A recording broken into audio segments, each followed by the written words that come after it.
Será que a devoção à Virgem Maria é necessária para a salvação? Bom, para responder essa pergunta, nós precisamos antes construir os andares de baixo do prédio, porque nós estamos aqui já no terceiro andar. Quais são os andares de baixo? Bom, a primeira coisa, Jesus é necessário para a salvação? Parece que essa pergunta é óbvia para nós que somos cristãos, mas não é óbvia para a maior parte das pessoas. A maior parte das pessoas acha que a salvação é uma coisa, assim, evidente. Todo mundo vai ser salvo, a não ser que você seja um assassino ou faça alguma coisa de muito grave, porque já que Deus é amor, Deus é bom, Ele vai salvar todo mundo. Essa visão de salvação é uma visão muito simplista e eu diria até moralista. Por quê? Porque você acha que a salvação depende somente do seu comportamento moral. Mas não é isso. A salvação é uma realidade muito mais profunda. Pela revelação divina, nós sabemos que Deus criou o ser humano feliz aqui na Terra. Essa felicidade aqui na Terra, a Bíblia nos conta, contando a história do paraíso terrestre de Adão e Eva. Acontece que Adão e Eva jogaram essa felicidade fora. E Deus, então, querendo nos salvar, não nos deu a felicidade que Adão e Eva perderam de volta. Não, Deus fez uma coisa muito mais, assim, genial, extraordinária, fantástica. Ao invés de dar a felicidade de Adão e Eva de volta,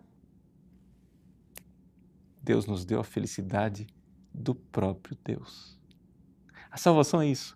A salvação é nós participarmos da felicidade do Pai, do Filho e do Espírito Santo.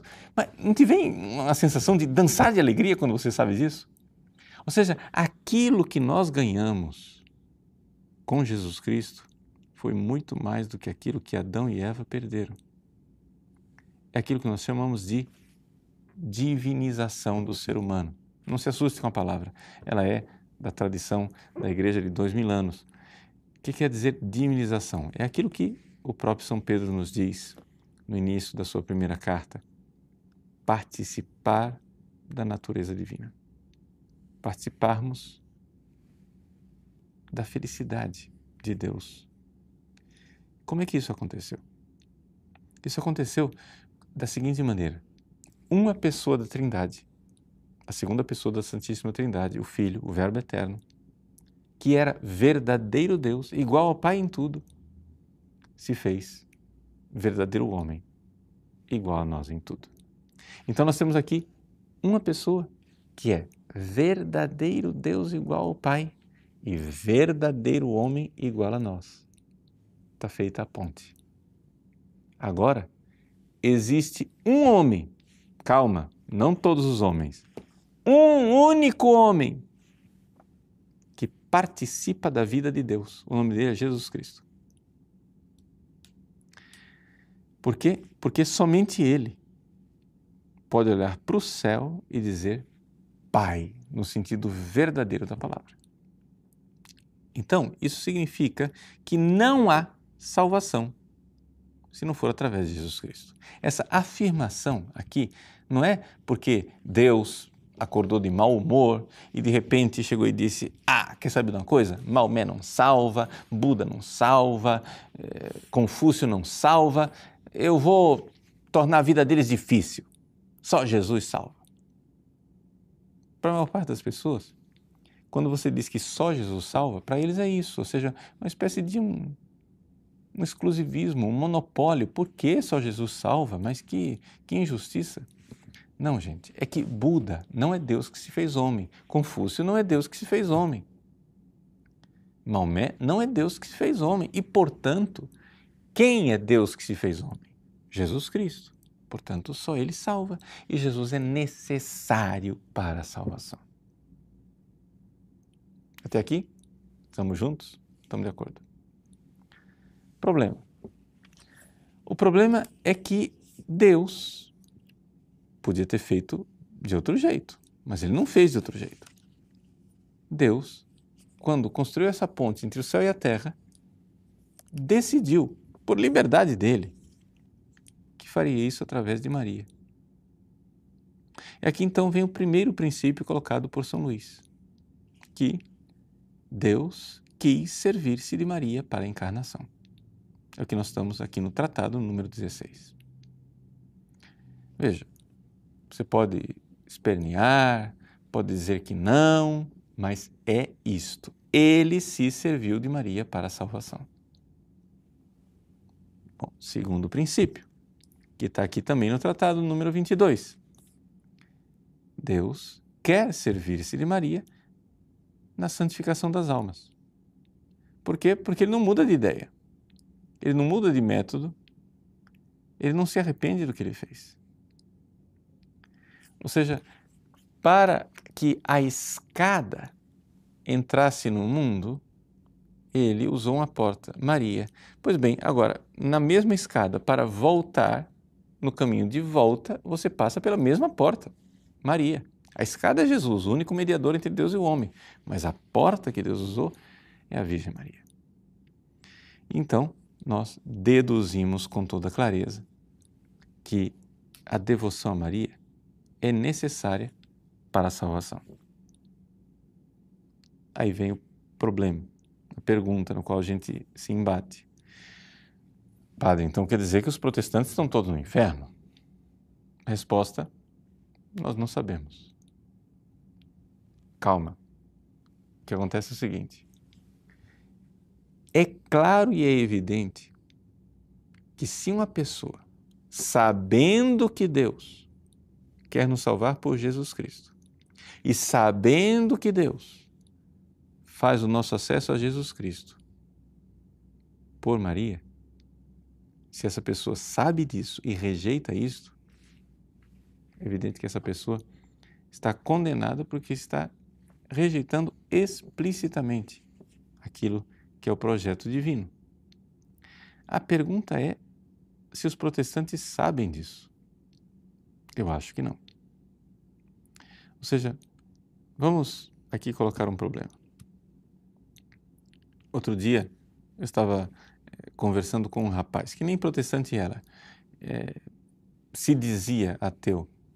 Bom, e ele dizendo como que eu aceito a igreja e começou a falar da igreja católica, etc, isso, aquilo. Eu disse para ele, olha meu filho, se a igreja católica fosse o que você está descrevendo, eu também seria contra a igreja católica. Se a ideia que eu tenho de igreja católica fosse a ideia que você tem de igreja católica, eu certamente seria o maior inimigo da igreja católica. Mas isso que você tem aí não é a igreja, é uma caricatura. Então, a maior parte dos protestantes que rejeita a Virgem Maria, não rejeita a Virgem Maria. Rejeita a caricatura que lhes foi colocada por uma espécie de alarmismo, não é? Então, esta rejeição, ela é mais devida à ignorância e aos falsos conceitos do que uma rejeição real. Então, aqui fica difícil a gente julgar uma pessoa e dizer assim, olha, ele rejeita a Virgem Maria, portanto não será salvo. Aqui nós somos obrigados a dizer o seguinte, tá, o que ele rejeita a Virgem Maria? É a Virgem Maria real ou é ignorância? E uma vez que eu digo, não, ele rejeita a Virgem Maria por ignorância, e essa ignorância é culposa ou é uma ignorância da qual ele não é culpado? Se nós respondermos essas duas coisas, dá para a gente chegar a uma conclusão se a pessoa foi condenada ou não por sua rejeição à Virgem Maria. Mas deu para notar? Não dá para responder essas duas perguntas porque não dá para a gente entrar na consciência da pessoa. Então não cabe a nós, cabe a Deus julgar. Eu estou fazendo este vídeo não é para julgar outras pessoas, mas para ajudar você. Você que sabe quem é a Virgem Maria, você que sabe quem é Jesus Cristo, Ora, não é possível a salvação sem que haja verdadeira devoção à Virgem Maria, porque se você abraça Jesus Cristo, você precisa abraçar aquela que foi a escolhida para trazer Jesus Cristo, não somente ao mundo, mas à sua vida, a Virgem Santíssima. Portanto, a devoção à Virgem Maria, ela é necessária para a salvação. Agora, o padre Royo Marim, como bom teólogo, ele distingue, dizendo assim que esta devoção, ela atinge as pessoas de forma diferente, escalonada. Existem aqueles que têm uma devoção explícita, porque eles conhecem e sabem a necessidade dessa devoção. Existem aqueles que têm uma devoção implícita, que amam a Virgem Maria, mas não demonstram isso nos seus atos diretamente, mas demonstram por atos indiretos. São aqueles católicos que têm devoção, mas que não chegaram a este conhecimento tão explícito. E existe, em última análise, também aqueles que são devotos da Virgem Maria, mas com uma devoção interpretativa. Ou seja, interpretativa aqui quer dizer, se eles tivessem conhecido, certamente teriam abraçado. É o caso que pode ser aplicado a alguns protestantes, por exemplo. Então, são aqui 3 níveis escalonados. Você pode encontrar uma melhor explicação disso, mais detalhada, no livro La Virgen Maria, do padre Antônio Royo Marim, no número 364 e seguintes. Seja como for, o que eu quero transmitir para você é isso. Deus nos trouxe a salvação por Jesus Cristo. E Jesus Cristo veio ao mundo por Maria. É por esta mesma porta, Iano Acelli, a porta do céu, a Virgem Maria, que Ele quer que você passe. Por isso, seja devoto da Virgem Maria. Deus abençoe você.